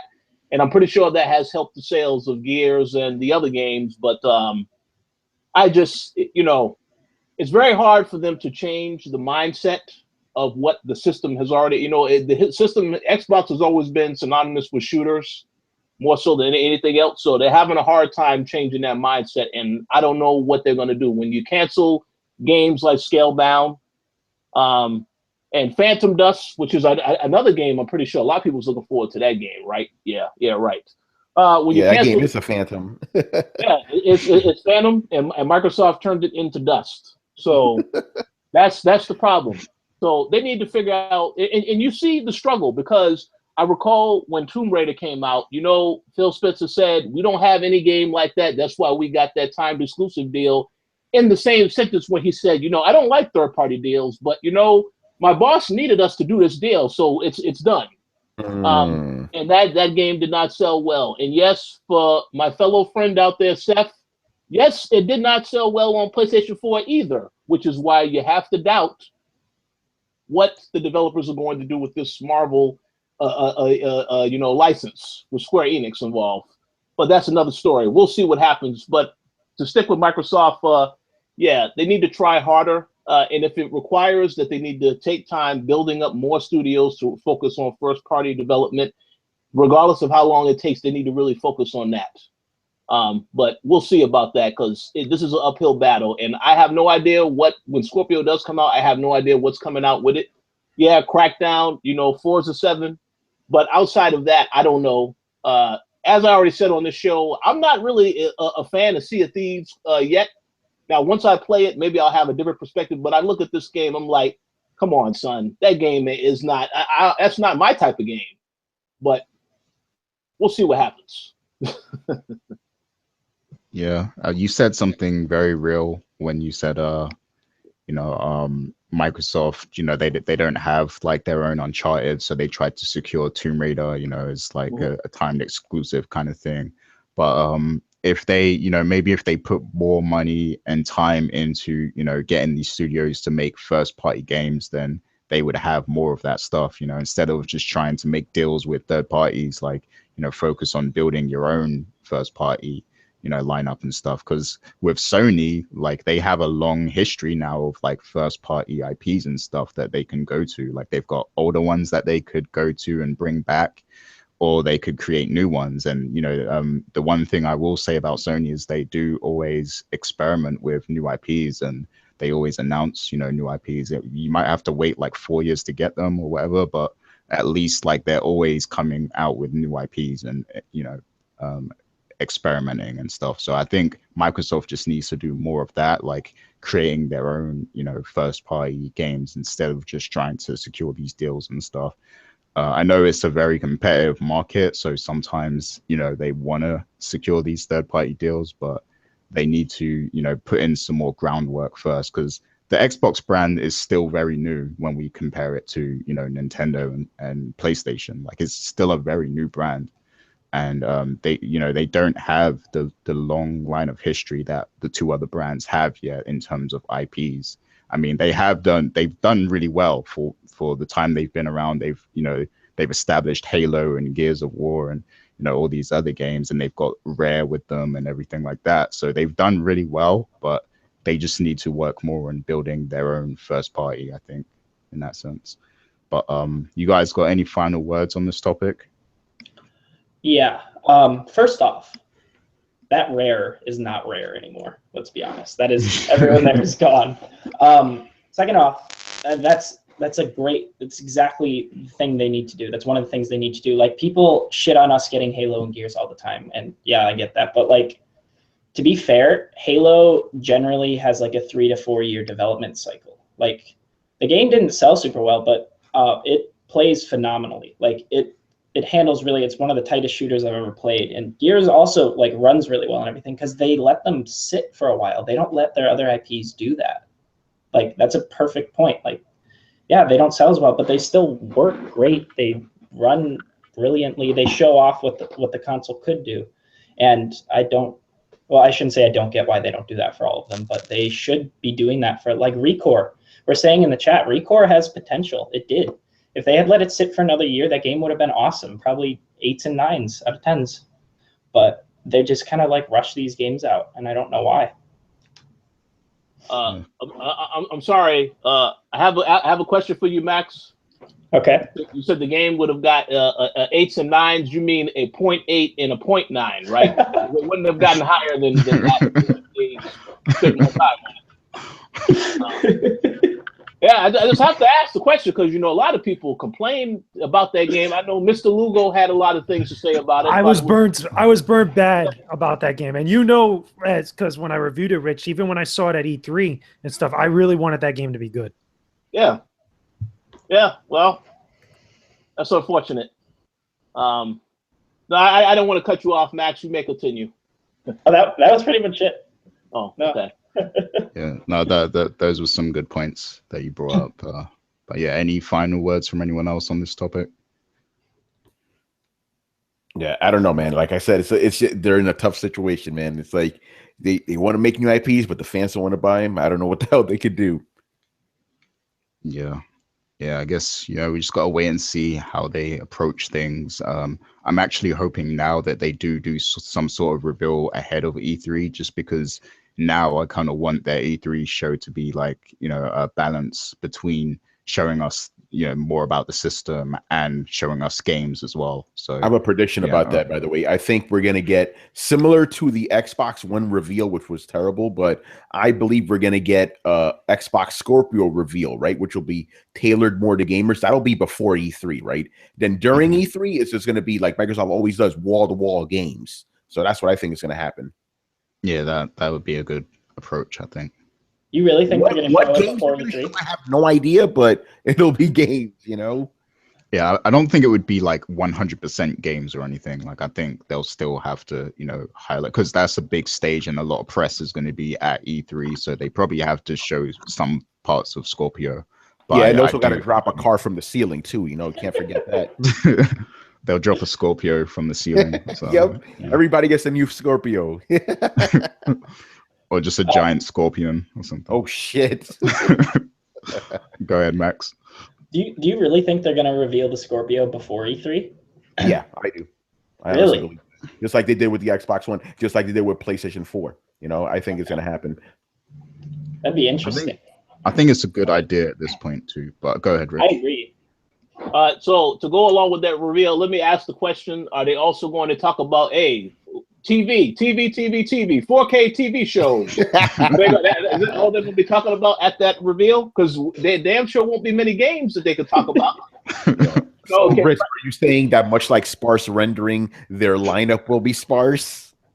Yeah, you're right. See, that's perfect. That's a perfect segue. Because I have no idea what they have coming out. They decide to say, obviously, they want to reveal some big stuff at E3. We already know State of Decay 2. Listen, I'm looking forward to some of these games, but I'm not like these are like game changers. Absolutely not. But we'll see. Exactly. Like Death Stranding looks to be a game changer. Granted, we don't know anything about it, but it's Kojima. Yeah, you won't hear nothing else. You won't see that game on your system until a while. Until you get a PS5. Yeah, exactly. But like even like Horizon Zero Dawn has the potential to be a game changer. Like yeah, we don't have anything like that coming for the Xbox. We don't. That game completely changed my whole perception of Guerrilla because I knew these are the Killzone guys. So when I saw them come out with this, I'm like, what the hell is this? This looks fantastic. So yeah, you're right. You're absolutely 100% correct. It's a shame, but I don't know. But hey, Max, this is why you need to get a PlayStation 4. I want one so bad, man. Yes, it'll happen. It'll happen in due time. Yeah, I think like in this generation specifically, it's good to have that variety. I think of multiple systems and such. But hey, you've already got a PC, so it's not like you're just secluded to the Xbox One. No, yeah, exactly. And it's just like Halo is like my baby. So like unless they royally screw it up, like that's gonna be where I go. Because if I could only have like one game, it would be that. But that doesn't mean like I'm opposed to everything else. Like I would love to have a PS4 and everything still and play everything, but that's just like my number one. Yeah. All right. Yeah. So we're going to wrap up that particular discussion this week, but definitely leave your comments and, let us know what you think on that. And we will be discussing this a lot more in the future. So, keep checking us out for the discussions. We're going to touch on something briefly now. We're going to have a little intellectual discussion about something that happened in the industry. I know a few of you guys wanted to touch on it real quick. We won't spend too long discussing it. It's a very sensitive issue, and we know, the people involved. But basically, shouts to Hip Hop Gamer. Got a lot of respect for him. But he released a video earlier this week, talking about the Resident Evil 7 review score on IGN. And, Hip Hop Gamer, you know how he is. He gets amped, he gets really passionate, and he didn't agree with the score. So, he was saying stuff like, "Oh, I'm going to smash the reviewer and I'm going to blast them," and all that, those catchphrases that he says. We all know that he means nothing by them, and he's talking metaphorically. He means he's going to have a debate and, shut down their arguments or whatever. But they kind of took it out of context, and there was a lot of outrage on Twitter of people saying that he's physically threatening the reviewer and things of that nature. And this was this kind of blew up to the point that Hip Hop Gamer was actually trending on Twitter and stuff. So I mean, JJ, what was your thoughts about what happened initially? All right, so I'll say a couple things on it, and I'm going to preface everything by saying, like, as full disclosure, yes, I do freelance for IGN. I've talked about it on the co-op before, and I've talked about it in a bunch of places. So that's not a secret and stuff. But my views on this don't reflect, because of that. It's not because of that and stuff. Now, let's be totally honest here for a second, okay? There was a lot of stuff taken out of context. When you go back and you look on Twitter and such, on everything on there, there's two sides to every story. I think that some people were a little bit reaching, saying that, one person was going to physically harm the other, which wasn't the case and stuff. That wasn't the case at all. We all know Gerard. I know Gerard personally and stuff, and he does talk in the way that he talks, and it is what it is. It's whatever. Okay. Here's the thing why I feel personally that he was wrong, and why, he owes Chloe Rad a little bit of an apology. Okay.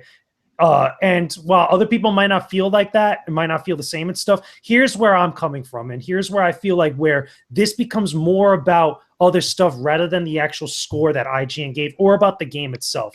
Where it really became a problem is when Gerard actually not only kept encouraging his viewership to go towards Chloe Rad's Twitter or the article and stuff and start leaving comments and their opinions and other stuff like that. That's where it became a problem. Not because Gerard came out and told everybody to do something bad and stuff. He kept telling them to go do whatever to let them know that they're wrong and stuff. Where the problem is, though, and it's a thing where not only because I know a lot of other people that have YouTube channels that have very big audiences and like they don't do that type of stuff, is because people can sometimes be a little bit crazy and people could sometimes be a little bit stupid, and you can't really do much about the actions of other people, because sometimes there's always going to be those few individuals that go too far and they do something stupid like that, whether it's, again, throw rhetoric around, do this and that. This is why a lot of channels that have large audiences don't encourage their audiences to do stuff, and they really kind of encourage people to not do that type of thing. That's where things went awry, and that's where I feel like a lot of the bulk of this issue, it should be really the focus. A lot of it also has to do with, being kind of, so the way that he is, because he, again, we know him, you guys know here on the panel, how he could be so combative sometimes with his views, and he always wants to debate people to show that he's right and stuff. There's nothing wrong with disagreeing with someone. What I think it becomes a problem, though, is when you come off in a particular way, but with the way that you present yourself, just because you have a difference in opinion with someone. I don't think that the way he presented, like, his views on the matter was all the best. Again, it's his approach. Everybody's different. That's not the way that I would approach it. I'm pretty sure that's not the way some of you guys would approach it and stuff.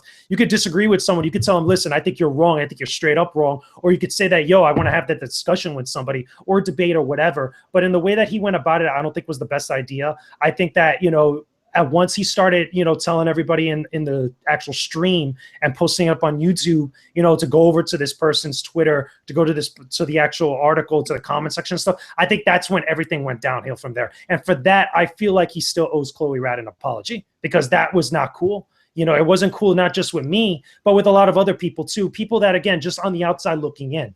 And being someone on the outside looking in, not just me, but like other people that saw everything unfold in Twitter and stuff, when you're first looking at something like that, and again, at first glance, it looks worse than what it is. And even though it wasn't as bad as what people kind of like, made it out to be and stuff, I still don't think it was that good for anybody. It makes everybody look goofy and stupid, that's involved. So I think that it would have been better if he just been like, hey, listen, sorry about that. I didn't mean anything, bad about it, and then have that discussion afterwards. But as the way everything kind of played out, it just was not cool.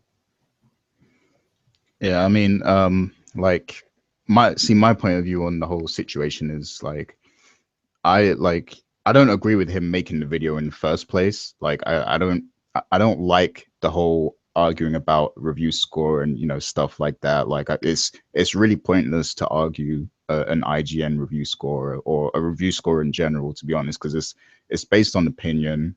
And I believe that as a gamer, you should read a couple different reviews to understand what the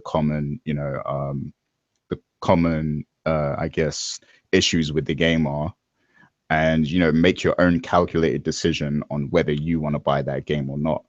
And beyond that, like, there's really not much point in arguing the review score, because a lot of people just look at the review score. They don't even read the full review. And Hip Hop Gamer, I don't think he read the review. He just looked at the score and saw that it was and that's another thing I have a problem with, because it was given a 7 or whatever, 7.7, whatever it was, and people will view that as low now. And that's not, that to me, that's above average. But hey, that's a whole nother thing. But where I don't agree with IGN and stuff is I feel like they were playing the victim role a bit too much, because they know Hip Hop Gamer. Like, people have known Hip Hop Gamer. He's been around almost 10 years now. He's always acted the same way, whether you like his videos or you don't, or agree with them. There's a lot of them that I disagree with, but his character. And when you see him at E3 and these other award shows, he's always like that. And he's always getting into debates. He's always saying he's going to smash someone or blast someone. That's just how he talks. He's from New York,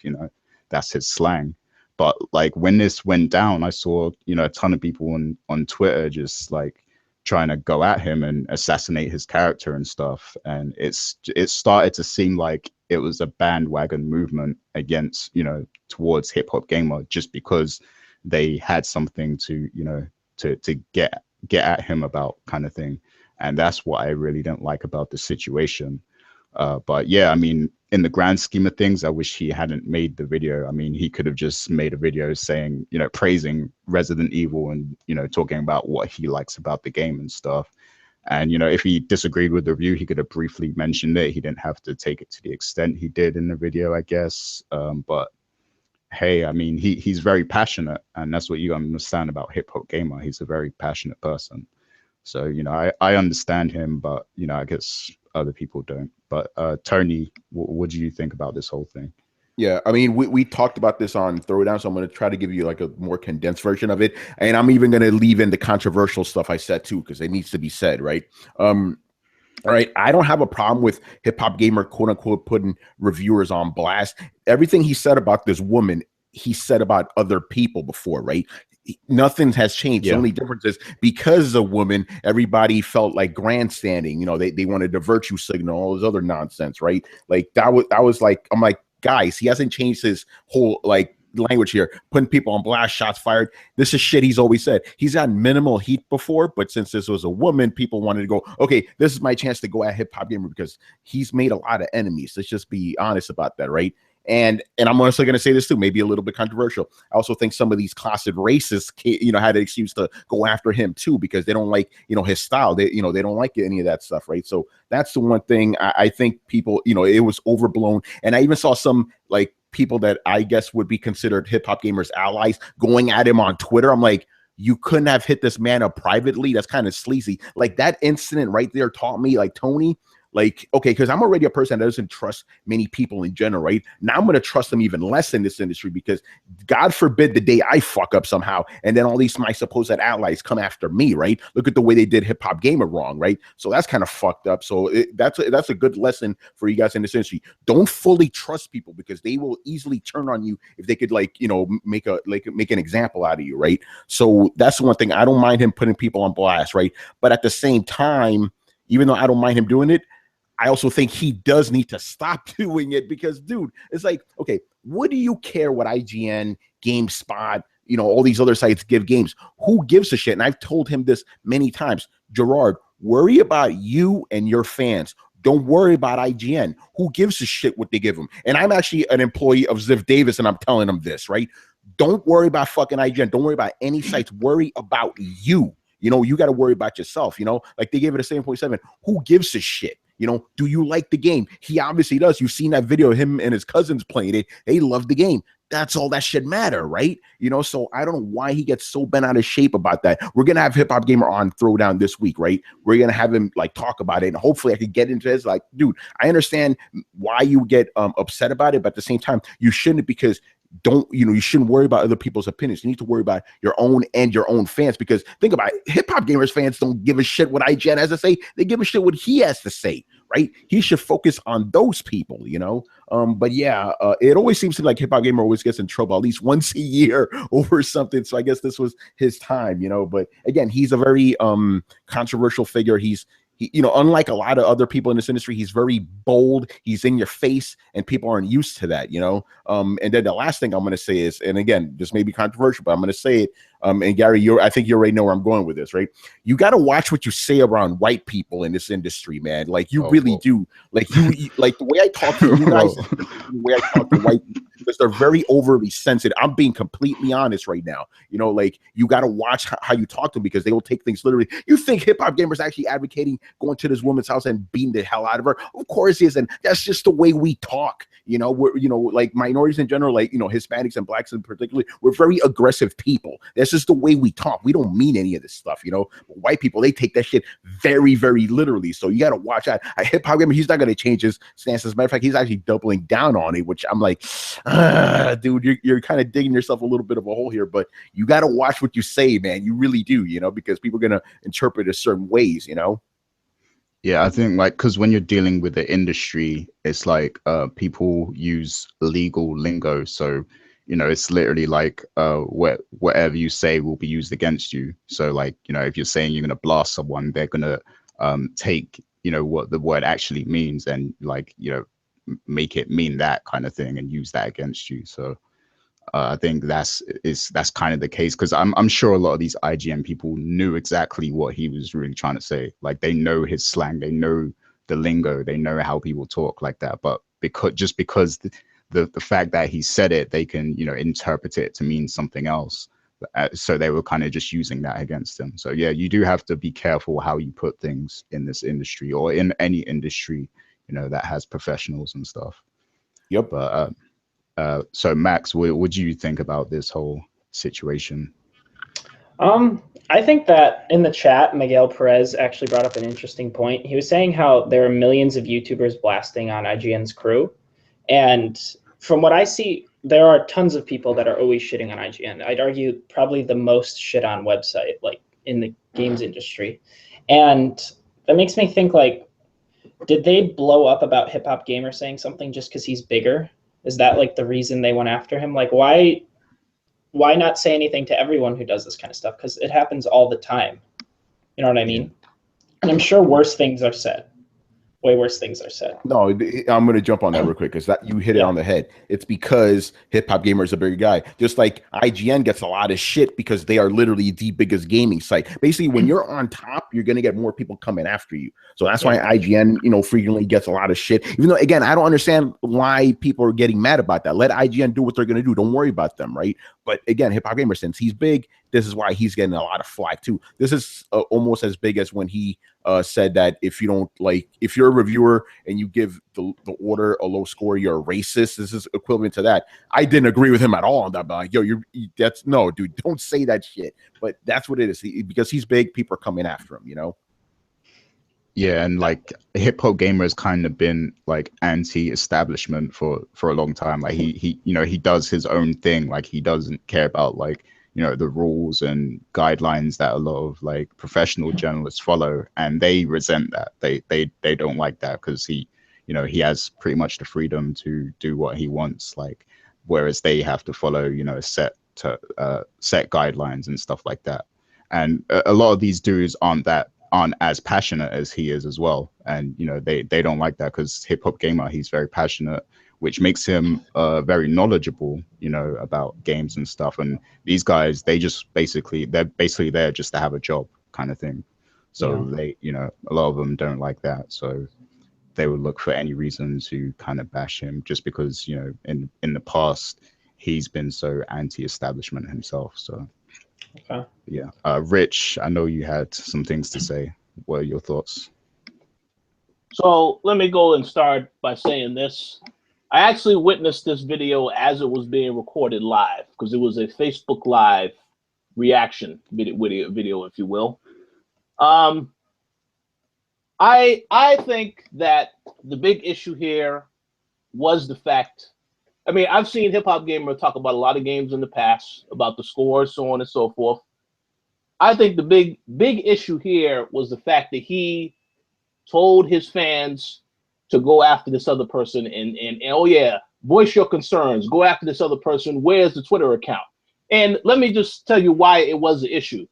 First and foremost, in the video, when it was brought up that the game was reviewed by somebody, he said, yeah, who was Chloe Rad? Who the hell is this person? Refer to this person as a male first, without doing any research. This is why you got to do your research, kiddies. Didn't know who it was, called her this guy. Who is this guy? And then when he found out it was a girl, said, oh, yeah, go after this person. Go after this person.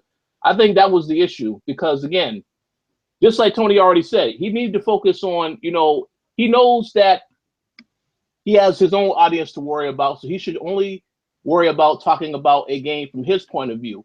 And also, let me jump on Hip Hop Gamer for the fact of something that none of you guys mentioned.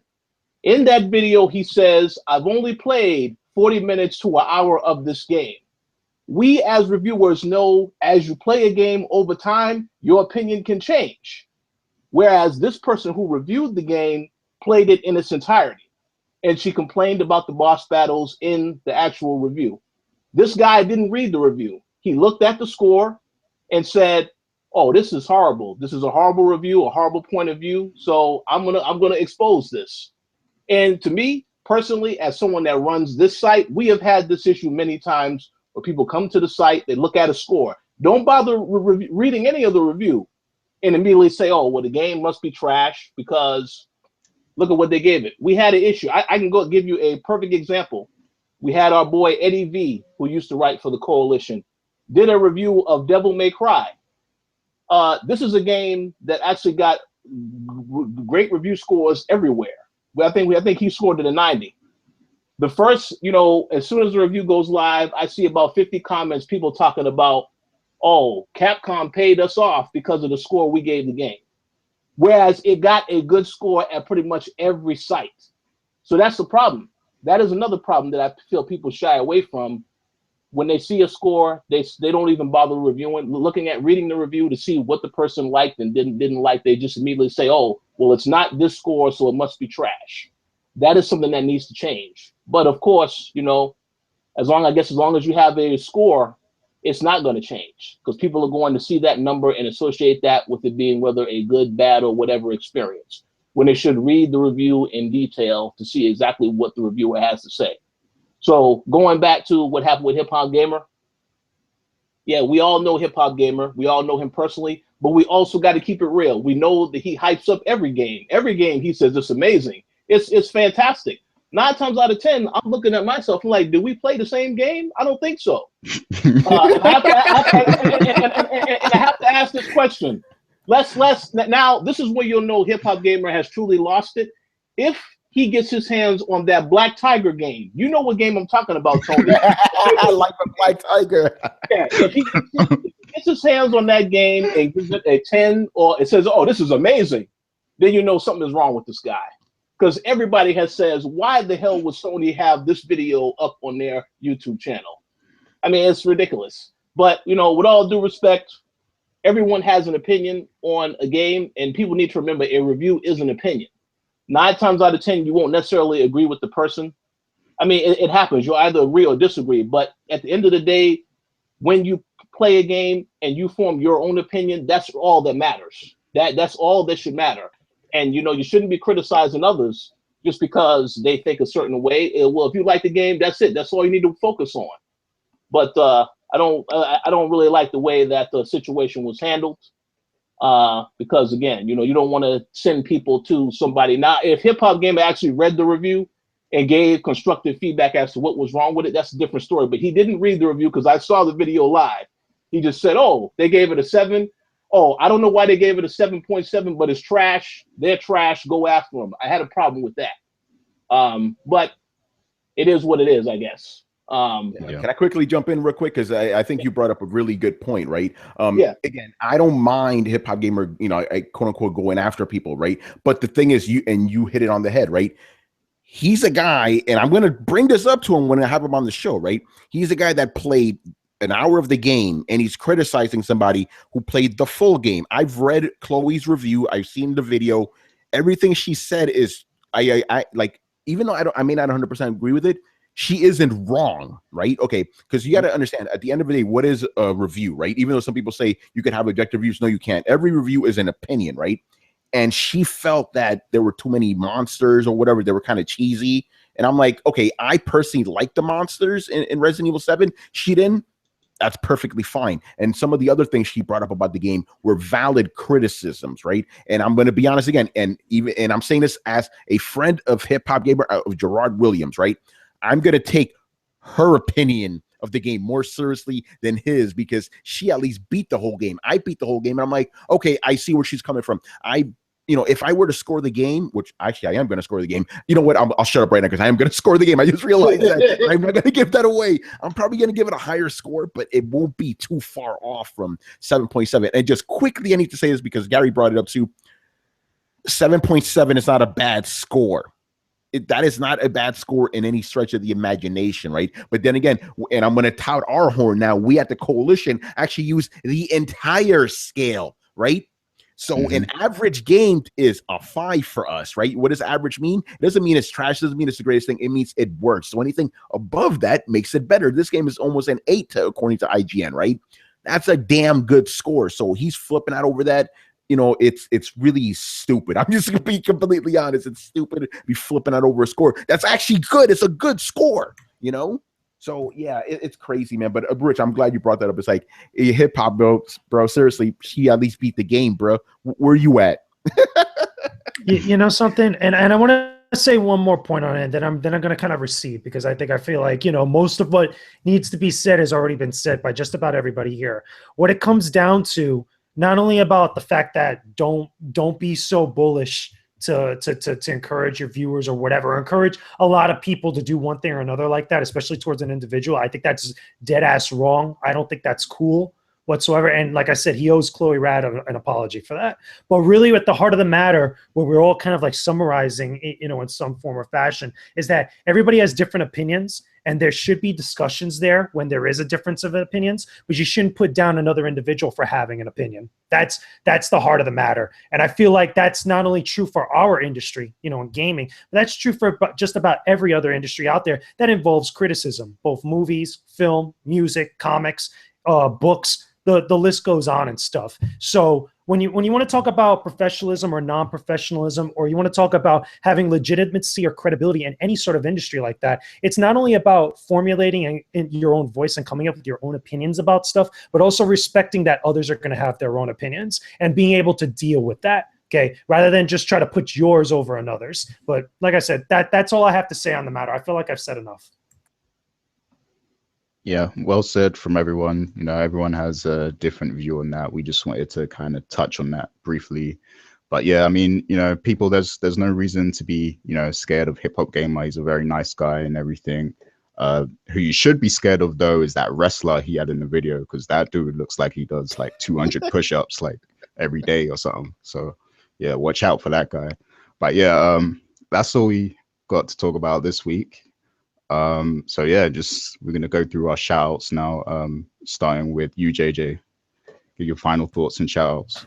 Well, just shout out to everybody here on the panel. Shout out to everybody in the chat. As always, we appreciate the support. A lot of people in chat today. That's very cool to see on the YouTube chat. Hopefully we get a lot of people watching this, later on this website as well and on the YouTube channel. Thank you to all the patrons out there that have been supporting us still continuously. We appreciate it. Again, me and Gary not too long ago did a turn-based podcast exclusive about Kingdom Hearts HD 2.8 Final Chapter Prologue. You guys don't want to miss that, especially if you're a big Kingdom Hearts fan. We have a lot more stuff coming down the line. We got new reviews coming next week. We had a really good January, which was awesome, with not only just game releases, but a lot of good game talk, a lot of big game news that happened throughout the entirety of the month. So keep supporting us, keep interacting with us. Hit us up in the comment section. Hit us up on Twitter and on the rest of social media and stuff. We'll keep providing you guys with some great content. Thank you a tons. Cool. How about you, Max?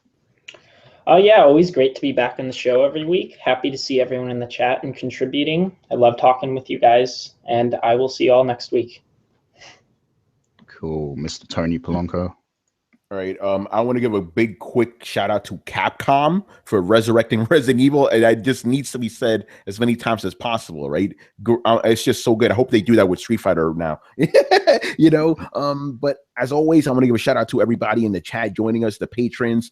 Shout out to all you guys here, and just keep on visiting the Koalition, man. We got a lot of good shit coming for you, and thank you for the support and all that.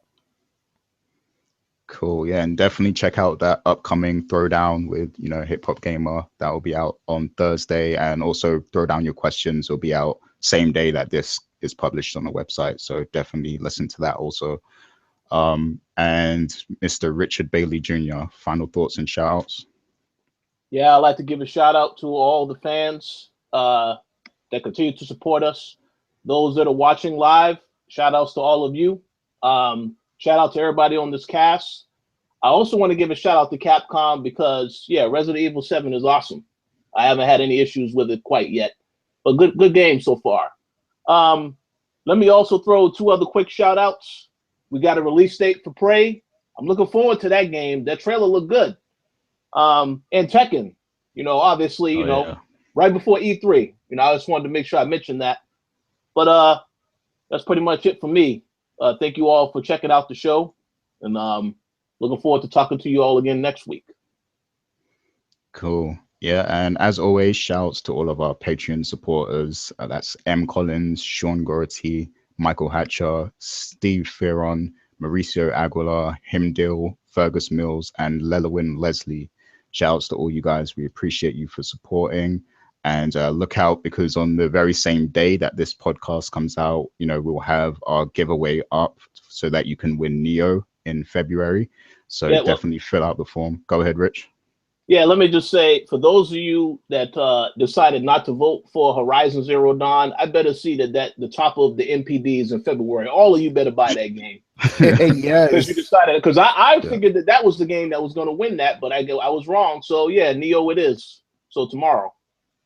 Yeah, so definitely look out for that giveaway, and submit your ticket to get into the giveaway and have a chance to win. Our Patreon supporters, of course, get additional entries into the giveaway. It's one of the perks of supporting us. So thank you all, and shouts to everybody who was in the chat today.